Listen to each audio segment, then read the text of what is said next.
മഹാഭാരതത്തിലെ ഏറ്റവും വലിയ പോരാളിയാര്? അർജുനനോ അതോ കർണനോ? ഉത്തരങ്ങൾ പലതാകാം.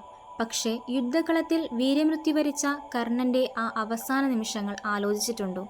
രഥചക്രം മണ്ണിൽ പൂണ്ടുപോയ ആ നിമിഷം, അത് കേവലം ഒരു അപകടമായിരുന്നില്ല. വർഷങ്ങൾക്ക് മുൻപ് അജ്ഞാതനായ ഒരു ബ്രാഹ്മണനിൽ നിന്ന് കർണൻ ഏറ്റുവാങ്ങിയ ആ ശപിക്കപ്പെട്ട വാക്കുകൾ അന്ന് അക്ഷരം പ്രതി സത്യമായി ഭവിക്കുകയായിരുന്നു.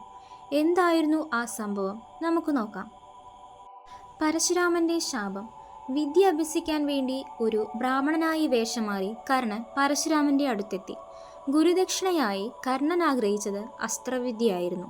ഒരു ദിവസം ഗുരു മടിയിൽ തലവെച്ച് കിടന്നുറങ്ങുമ്പോൾ കർണന്റെ കാലിൽ ഒരു വണ്ടു കൊത്തുന്നു. ഗുരുവിന്റെ ഉറക്കം മുടങ്ങുമെന്ന് കരുതി കർണൻ വേദന സഹിച്ചും അനങ്ങാതെ കിടന്നു. എന്നാൽ രക്തം ഗുരുവിന്റെ മേൽ വീണപ്പോഴാണ് പരശുരാമൻ ഞെട്ടി ഉണർന്നു.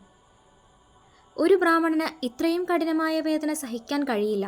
തീർച്ചയായും നീ ക്ഷത്രിയനാണ് എന്ന് മനസ്സിലാക്കിയ പരശുരാമൻ കർണനെ ശപിച്ചു. നിനക്ക് ആവശ്യമുള്ള സമയത്ത് ഏറ്റവും പ്രധാനപ്പെട്ട അസ്ത്രം ഉപയോഗിക്കാൻ നീ മറന്നുപോകും. ബ്രാഹ്മണന്റെ രണ്ടാമത്തെ ശാപം. എന്നാൽ കർണന്റെ വിധിയെ മാറ്റിയെഴുതിയ മറ്റൊരു ശാപം കൂടിയുണ്ട്. ഒരിക്കൽ തന്റെ അസ്ത്രവിദ്യയിൽ അമിതമായി അഭിമാനിച്ചിരുന്ന കർണൻ കാട്ടിലൂടെ അമ്പെയ്യുമ്പോൾ അബദ്ധത്തിൽ ഒരു ബ്രാഹ്മണന്റെ പശുക്കിടാവിനെ കൊന്നുപോയി. അതീവ ദുഃഖിതനായ ആ ബ്രാഹ്മണൻ കർണനെ ശപിച്ചു. നീ നിന്റെ ശത്രുവുമായി യുദ്ധം ചെയ്യുമ്പോൾ നിന്റെ രഥത്തിന്റെ ചക്രം ഭൂമിയിൽ പൂഴ്ന്നു പോകട്ടെ.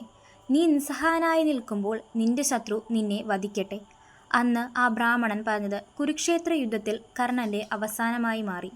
നമ്മൾ കർണനെ ഒരു വില്ലനായി കാണാറുണ്ടോ, അതോ ഒരു ഇരയോ? കർമ്മഫലത്തിന്റെ ഏറ്റവും വലിയ ഉദാഹരണമാണ് കർണന്റെ ജീവിതം. ചെയ്ത തെറ്റുകൾക്ക് കാലം മാപ്പു നൽകില്ല എന്നതിൻ്റെ നേർചിത്രം. കർണന്റെ ഈ ദൗർഭാഗ്യം നിങ്ങൾക്ക് എങ്ങനെയെല്ലാമാണ് തോന്നുന്നത്? കമൻ്റ് ചെയ്യാൻ മറക്കരുത്.